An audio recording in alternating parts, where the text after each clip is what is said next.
What if the world you see, the clockwork of time, the dance of nations, even the very laws of your reality, is but a veil, a delicate tapestry stitched over truths so vast, so shattering, they were reserved for only the most initiated minds, the 33rd degree. You may have heard whispers of it, spoken in secret chambers, symbolized in cryptic diagrams, passed from mentor to disciple in the dim light of flickering candles. But very few know what it truly means. And fewer still can grasp why this knowledge was hidden, not out of greed, but out of necessity. The 33rd degree is not simply a title, nor a badge of hierarchical honor. It is a threshold, a point of no return. It is the doorway between two worlds, the outer world of form and illusion, and the inner world of essence and command. Those who reached it were not merely leaders. They were architects of consciousness, men and women entrusted with the power to shape thought, bend will, and understand the scaffolding of the cosmos itself. But why the secrecy? Why the rituals? Why the strange symbols and veiled allegories? Because raw truth is a dangerous thing. It can liberate the wise or unhinge the unready. To hand sacred fire to someone without preparation is to burn them from within. In this video, we will peel back the layers. You will not receive dogma. You will receive the essence, a glimpse of what lies behind the veil. We will explore the historical and philosophical origins of this knowledge, decipher the secret wisdom encoded within the 33rd degree, and, most importantly, discover how fragments of it can be applied in your life today, not for egoic gain, but for inner awakening. So, listen not just with your ears, but with your spirit, because what follows may stir something ancient within you, something waiting to remember. The idea of degrees in spiritual or initiatory traditions is not new. From the ancient Egyptian mystery schools to the Pythagorean brotherhoods, from the Vedic rishis to the Taoist alchemists, wisdom has always been veiled, wrapped in symbolism, hidden behind metaphor, and guarded by levels of initiation. The 33rd degree, as it appears in certain esoteric circles, most notably Freemasonry, is perhaps the most misunderstood and mythologized of them all. To truly understand its meaning, we must look beyond the modern interpretations and into the root of what degrees originally signified. In ancient times, degrees were not merely ranks. They were phases of transformation. Each degree represented a shift in perception, an unlocking of consciousness, and a confrontation with some hidden aspect of the self or the universe. You didn't just earn a degree, you became it. Now consider this. Why 33? Why not 30 or 40 or 50? The number 33 is not arbitrary. It is steeped in spiritual and metaphysical symbolism across cultures. In the human body, there are 33 vertebrae from the base of the spine to the skull. This spine, often seen as the symbolic tree of life or the staff of Hermes, represents the journey of Kundalini, the serpent energy rising from base instincts to divine consciousness. In Christianity, Jesus is said to have died at 33, symbolizing the completion of a divine mission, a spiritual transcendence of material form. In numerology, 33 is known as a master number, associated with spiritual leadership, compassion, and the transmission of sacred wisdom. In ancient Sumerian mythology, the god Enki was said to have encoded the divine blueprint, me, into the structure of civilization. That number, 33, the 33rd degree, then, is not about power in the worldly sense.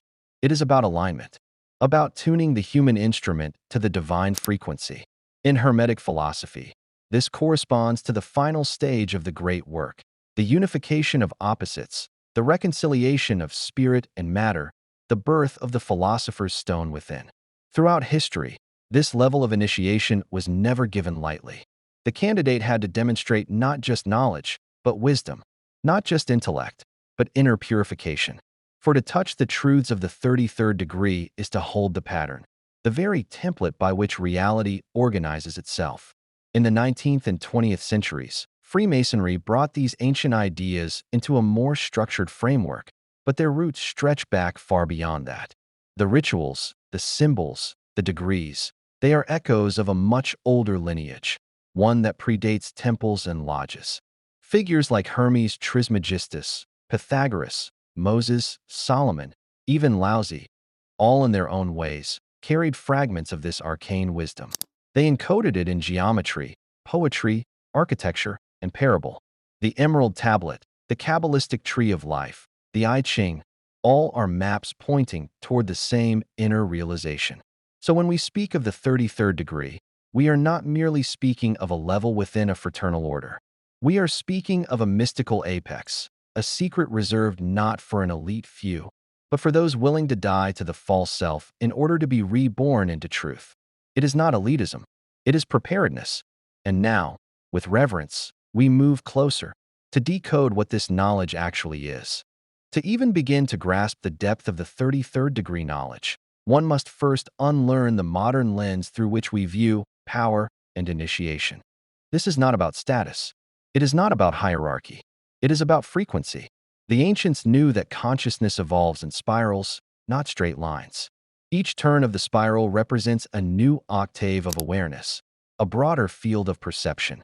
And the 33rd degree symbolizes the final octave in the spiral of personal awakening, a phase where the self dissolves into something greater, something cosmic.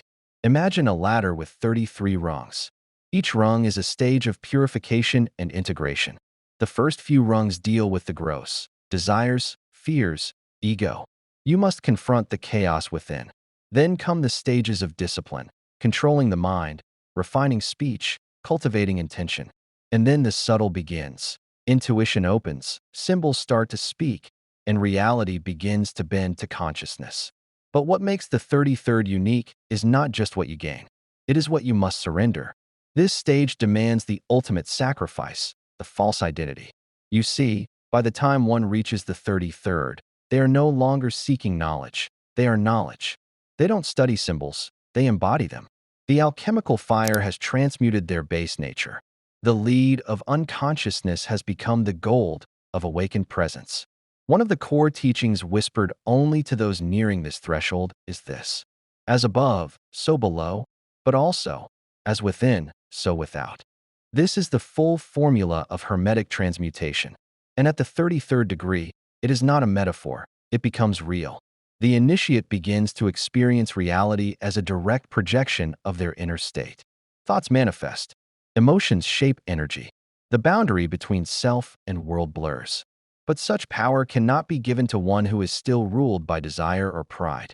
The knowledge at this level comes with a paradox. The more you seek to control, the less you can be entrusted with true power. That is why the 33rd degree is the degree of silence. It is not about broadcasting enlightenment. It is about radiating it. Quietly, subtly, like a tuning fork that alters a room by its mere presence. In some esoteric traditions, the 33rd degree is called the crown of thorns. Why? Because it symbolizes conscious suffering, the willingness to endure misunderstanding, rejection, and the loss of worldly attachments, all for the sake of embodying truth. It is the crucifixion of the ego, the final trial. And yet, within that suffering is liberation. Because the initiate realizes, there is nothing more to become. There is only the joy of being what one truly is. This is the secret guarded by all mystery schools. Not a set of facts, but a state of consciousness. And now, we move deeper still into the concealed inner workings of this degree and what truly happens when this knowledge activates. To understand the inner sanctum of the 33rd degree, we must now enter the invisible architecture of reality itself. This is where knowledge ceases to be merely intellectual and becomes vibrational. At this level, initiates are taught not what to think, but how to resonate. The number 33 is not arbitrary, it is a sacred code. In numerology, 33 is known as the master teacher. But in esoteric schools, it is far more than that. It represents the activation of the divine trinity within the human being: mind, heart, and will, aligned, purified, and unified. This trinity, when in harmony, opens the hidden chamber within the chest. Some mystics called it the upper heart, others called it the secret sun. It is not a physical organ. It is an energetic core, a beacon that begins to pulse with the blueprint of the cosmos. When activated, this center emits a resonance that aligns the individual not just with cosmic law, but with cosmic purpose. This is why those who reached the 33rd were often pulled into roles they did not seek. teachers, healers, revolutionaries. Not by choice, but by magnetism. The world responds to them, not because they impose their will, but because they are in tune with a higher will. One of the inner teachings revealed only at this level is this: the body is the temple, the breath is the key, and the word is the seal. Let's break this down. The body is the temple. At the 33rd degree, every cell becomes sacred. The physical form is no longer seen as separate from the divine. It becomes an instrument, refined, consecrated, and prepared to hold more light. This is why initiates at this level practice extreme bodily awareness. Posture, tone, movement, all become acts of prayer. The breath is the key. Advanced breath work is introduced. Not the kind taught in popular yoga classes, but sequences known only in oral traditions. Rhythmic patterns that alter the vibrational state of the nervous system, that unlock ancestral memory, that thin the veil between dimensions. Breath becomes the tool for dimensional travel, not in body, but in awareness. The word is the seal. At this stage, speech must be mastered. Every word spoken carries energetic imprint. Language is no longer casual, it is ritual. Initiates are taught that the tongue is a wand, and the voice, a conductor of subtle forces. Chant, invocation, silence, all become tools for shaping reality. But perhaps the most profound and most feared aspect of the 33rd degree is what some call the mirror test. Here, the initiate must face a final reflection.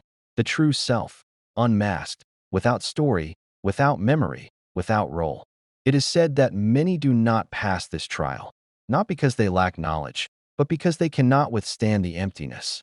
For when all illusions fall away, and nothing remains but presence, a strange and terrifying beauty is revealed. There never was a self to begin with, only consciousness, witnessing itself.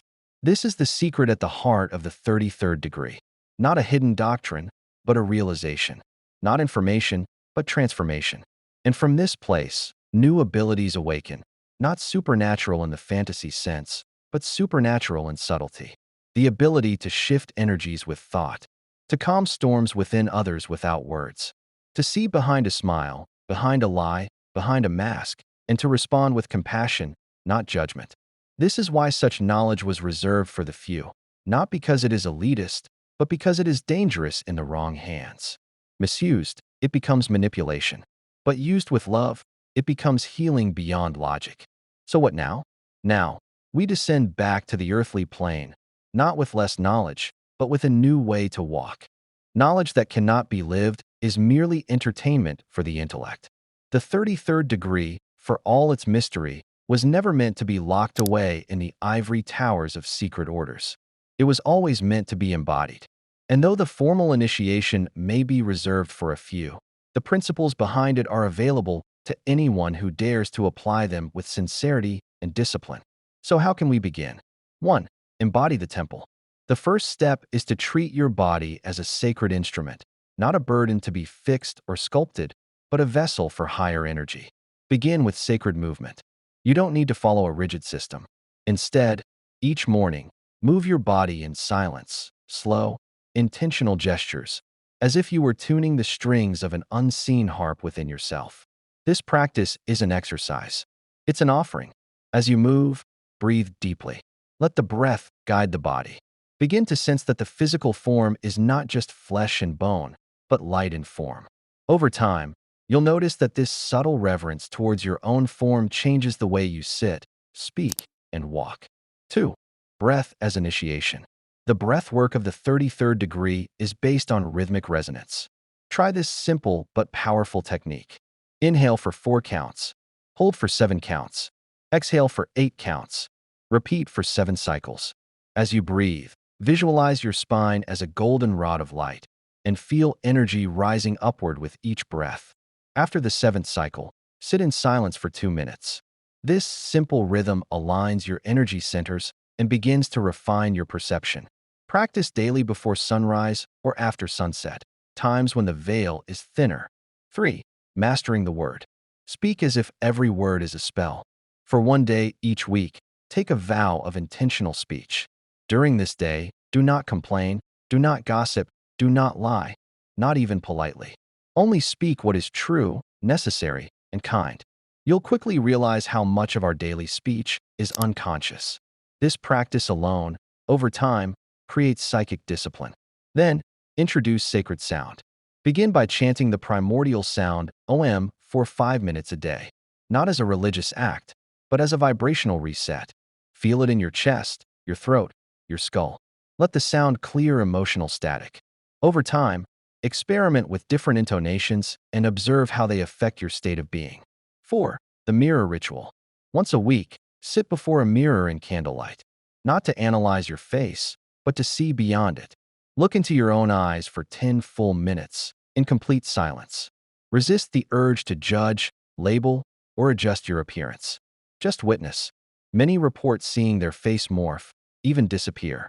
That is not illusion, it is perception being refined. This ancient ritual breaks the fixation on the personality and introduces you to the deeper self, the one that observes all roles without being any of them. 5. The journal of the inner temple. Keep a private, handwritten journal, not for events, but for energy. Each night, before sleep, ask yourself, where did I lose energy today? Where did I gain energy? What felt aligned with my deeper self? Over time, this journal becomes a mirror to your internal landscape. Patterns emerge, and when you see them, you can choose differently. Awareness is the first alchemy. 6. Silence as a portal. Finally, once a week, enter into intentional silence.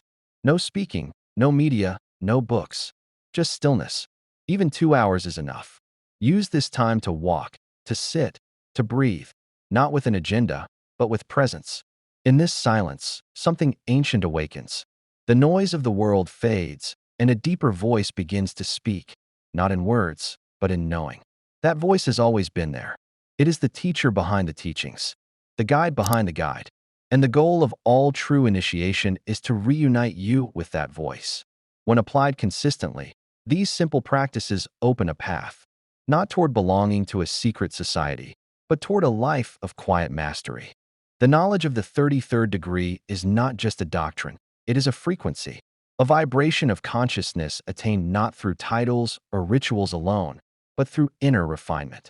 Those who were initiated into it were not made special by the degree itself, but by their willingness to walk a path of fire, burning away illusion, ego, and dependency until only truth remained. In this age, the veils that once separated the initiated from the uninitiated are dissolving.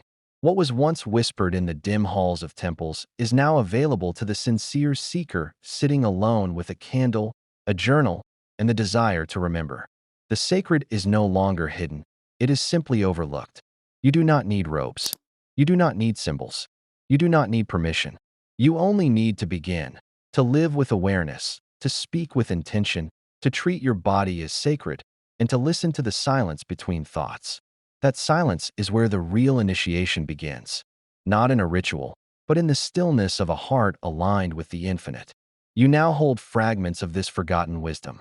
Use them, reflect, practice, witness, and remember this. The highest initiations are always internal.